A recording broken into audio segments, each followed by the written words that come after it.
दूसरी कोई Islamic country ऐसी नहीं है जो कि इस तरह की बातें करती हो, इस तरह की जहालत उनके मुल्ला दिखाते हो जो पाकिस्तान में दिखाया जाता है। तो यही चीज यहाँ पर हो रही है कि अपने ही मुल्क के लोगों की गाड़ियां जला दी, अपने ही लोगों के बाइक्स जला दिए, अपने ही हॉस्पिटल की एम्बुलेंसेस जला दी हैं इस मुल्ला माफिया ने। मिल के इस पे काम ना किया तो आइंदा आने वाले दिनों में हमारा दुनिया में मजाक ही उड़ेगा। फ्रांस के साथ हमारी एक टसल चल रही है और हम बड़ी कोशिशों में हैं यहाँ पे मुल्ला माफिया के, हमारे जो है यूरोपियन यूनियन और दूसरी यूरोपियन कंट्रीज के साथ जो है टर्म्स खराब हो जाए, उसमें वो किसी हद तक कामयाब भी हो गए हैं क्योंकि यहाँ पे तो सबकी वाट लगी हुई है। लेकिन उसके ऊपर मुझे एक जोक याद आया कि फ्रांस को तबाह करने की बातें हो रही हैं, जी फ्रांस को हम ये कर देंगे, फ्रांस को हम वो कर देंगे, कि एक जाहिलों का एक गांव था, उसमें सारे जाहिल रहते थे और उन्होंने सोचा कि वो अमेरिका को तबाह कर दे। उसके लिए उन्होंने गोला बारूद बम ये सब कुछ जमा करके और वो बम चला दिया। उससे हुआ ये कि आधा गांव उड़ गया और जो जाहिलों का सरदार था वो भी कहीं दूर जाकर गिरा और जब वो उठा तो उसने अपने कपड़े ऐसे ऐसे झाड़े और उसने कहा कि देखो जी हमारा ये हाल हुआ है तो अमेरिका का तो पता नहीं क्या हशर हो गया होगा हमारे बम से। तो यही चीज यहाँ पर हो रही है कि अपने ही मुल्क के लोगों की गाड़ियां जला दी, अपने ही लोगों के बाइक्स जला दिए, अपने ही हॉस्पिटल की एम्बुलेंसेस जला दी हैं इस मुल्ला माफिया ने। लेकिन मसला सारा यही है कि खुद ही तो इनको बढ़ावा दिया था, खुद ही तो इनको पाला था, खुद ही तो इनको पैदा किया है और अब ये खुद इनको जिन्होंने बनाया है उन्हीं को काटने के लिए दौड़ रहे हैं। तो अब इनकी समझ में नहीं आ रहा कि ये हैंडल करें तो कैसे करें।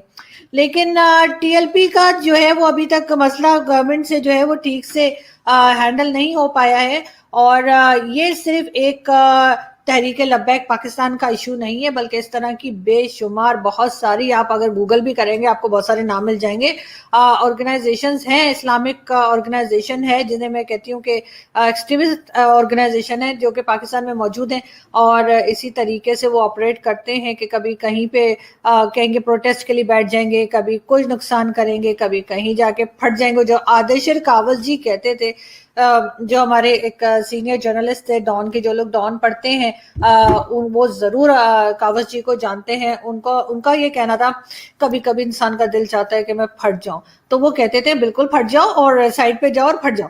लेकिन सारे लोगों को लेके क्यों फट जाते हो भाई? ये जो सुसाइड बॉम्बर्स होते हैं इनसे तो बस ऊपर वाला ही बचाए। तो आप जानते ही हैं कि पता नहीं, मैंने कई बार पूछा है कई अपने शोज में जो मैं टीवी से भी किया करती थी, और जो कोई अगर मौलाना कोई आ जाते थे कि भाई ये सारे मेजॉरिटी सुसाइड बॉम्बर्स यहीं से क्यों निकलते हैं, तो वो इस्लामिक कंट्रीज से ही क्यों निकलते हैं, तो वो फिर उसके खैर कोई खास जवाब नहीं दे पाते थे, सारे आए बाएं शाएं करके निकल जाते थे। लेकिन हमें इस चीज का पता है कि जब दुनिया के साथ बात करनी होती है तो अवेलेबल प्लेटफॉर्म्स होते हैं, कुछ ग्लोबल नॉर्म्स हैं, कोई लॉ ऑफ ट्रीटीज है जो हमने अक़वाम मुत्तहिदा में साइन किया हुआ है, फिर उसके बाद आपकी इकोनॉमिक कंपल्शंस है। इमरान खान साहब मुझे ये बताएं कि जो जो टीएलपी चाहती है उससे तो पाकिस्तान दुनिया में तनहा होकर रह जाएगा।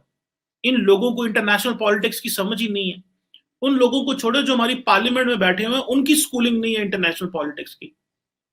एक पार्लियामेंटेरियन थे, उनको मैं सुन रहा था, वो कह रहे थे कि जी पाकिस्तान में आप ऐसे करें कि आप फ्रांस से ताल्लुकात खत्म कर दें और जितना पाकिस्तान का नुकसान होगा मैं पूरा कर दूंगा। अब आप इमेजिन करें अगर इस तरह के माइंडसेट के लोग पाकिस्तान की पार्लियामेंट में रिप्रेजेंट कर रहे हैं तो वो क्या स्कूल ऑफ थॉट हम हमारे मुल्क को दे रहे हैं, वो क्या लीडरशिप है जो हमारे पास है। ये बहुत बहुत बड़ा इस वक्त जो मुल्क के अंदर क्राइसिस है और आइंदा आने वाले दिनों में रियासत पाकिस्तान को डिटरमिन करना पड़ेगा। अगर ये इस्लामिस्टों को कट टू साइज ना किया गया, कट टू साइज से मुराद ये नहीं कि मैं कहता हूं खत्म कर दें, इनको इस चीज को मेक श्योर ना किया गया कि भाई आप जो है अपनी लिमिट्स में रहें। आपको पता होना चाहिए कि दुनिया जो रियासत होता है वो दुनिया में किस तरह डायलॉग करती है, उसके क्या प्रोटोकॉल्स होते हैं, क्या ट्रीटीज होती हैं, क्या एग्रीमेंट्स होते हैं, ट्रेड क्या होती है। अभी देखे ना कि आप FATF जो है उसमें आप हमें वो उसका हेडक्वार्टर कहाँ है? पेरिस। देखिए वो कितनी इंपॉर्टेंट पोजीशन रखता है FATF में। यूरोपियन यूनियन से हम अलहदा हो जाए, हमारी कुछ 7.3 बिलियन यूरो की ट्रेड है विद द EU बिकॉज کہ انہوں نے ہمیں GSP+ اسٹیٹس دیا ہوگا، وہ 2022 میں ختم ہو جانا ہے، اینڈ آئی ایم شیور کہ وہ اس دفعہ ریوائز نہیں کریں گے اس کو، یہ جو ہماری حرکتوں کی وجہ سے وہ ریوائز نہیں کریں گے. اگر انہوں نے ریوائز کر دیا نہ کیا تو ہماری جو ٹریڈ ہے وہ کم ہو جائے گی ان کے ساتھ، کیونکہ وہ ہمیں پریفرنشل ٹریٹمنٹ جو یورپین مارکیٹ منڈیوں میں ملتا ہے وہ نہیں ملے گا. سو ابھی میں شیخ رشید صاحب کو سن رہا تھا، ابھی وہ کہہ رہے ہیں جی کہ ہمارے TLP کے ساتھ مذاکرات شروع ہو گئے. اس سے پہلے فواد چودھری صاحب کہہ رہے تھے جی ہم تو TLP کے ساتھ مذاکرات ہی نہیں کرتے، ریاست جتھوں سے بات نہیں کرتی، لیکن ریاست پھر جتھوں سے بات کرنی شروع کر دیتی ہے. اب آپ خود اندازہ لگا لیں کہ ریاست ان دائیں بازو کے مذہبی جو لوگ ہیں ان سے ڈرتی ہے ریاست. ان کو پتا ہے کہ اگر ہم نے کوئی اس طرح کا کام نہ کیا تو ہم تو سیاسی نقصان اٹھا لیں گے. پاکستان کی تمام سیاسی جماعتیں بالکل خاموش ہو کے بیٹھی ہوئی ہیں. یہ اتنے اپورچونسٹ لوگ ہیں کہ یہ خاموش ہو کے بیٹھے ہوئے ہیں کہ وقت کا انتظار کریں کہ جس طرف رخ ہوگا ہم اس کے ساتھ ہو جائیں گے. اگر ریاست اوور پاور کر گئی، اسٹیٹ اوور پاور کر گئی تو ہم اسٹیٹ کے ساتھ مل جائیں گے، اور اگر جو TLP اوور پاور کر گئی تو ہم جو ہے اس کے ساتھ مل جائیں گے. بالکل خاموش بیٹھے ہوئے، کوئی اسٹیٹمنٹ نہیں آ رہی کہیں سے بھی، نہ نواز شریف صاحب بول رہے ہیں نہ بلاول صاحب بول رہے ہیں. اور وہاں پہ اور یہ اسی طرح کرتے ہیں سارے، عمران خان بھی اسی طرح کرتا تھا. مجھے نقصان کس کا ہوتا ہے؟ عوام کا، ریاست کا؟ کسی کا کوئی نقصان نہیں ہے. سارے کے سارے لوگ they are too powerful, they are too filthy rich, ان کا کچھ بھی نہیں جاتا ان لوگوں کا. سو یہ آپ امیجن کر لیں کہ اس وقت ہم ہوسٹیج بنے ہوئے ہیں.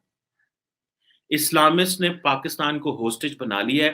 یہ اتنی بڑی جنگ ہے کہ میں as a Pakistani, as a true Pakistani, میں اس طرح کی چیزوں کے لیے آواز اٹھاتی رہوں جو پاکستان میں غلط ہو رہی ہیں، اور تاکہ پاکستان جو ہے وہ اس کے اوپر ٹھیک سے سمجھ سکے، کام کر سکیں، اور ہم بھی دوسری کنٹریز کی طرح آگے بڑھ سکیں. لیکن بڑا مشکل لگ رہا ہے کیونکہ ایسے لوگ بہت کم ہیں جو یہ بات کرتے ہیں، اور ایسے لوگ اس سے بھی زیادہ کم ہیں جو اس بات کو صحیح سمجھتے ہیں.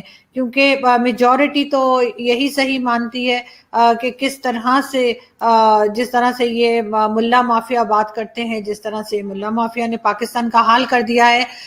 زیادہ تر لوگ تو ایسے ہی ہیں پاکستان میں جو اس چیز کو سپورٹ کرتے ہیں. لیکن خیر ہمارے جیسے لوگ ہیں، اور ہم غلط کو غلط ہی بولوں گی. میں جو چیز غلط ہوگی اس کو میں غلط ہی کہوں گی. اور ویسے بھی ہسٹری جو ہے وہ غلط کو غلط کہنے والوں کی بنتی ہے، جوتے چاٹنے والوں کی نہیں. تھوڑا سا اپنے دماغوں کو کھولیں اور تھوڑا سا اس جہالت میں سے نکلیں، اس لیے کہ دوسری کوئی اسلامک کنٹری ایسی نہیں ہے جو کہ اس طرح کی باتیں کرتی ہے، اس طرح کی جہالت ان کے ملا دکھاتے ہو جو پاکستان میں دکھایا جاتا ہے.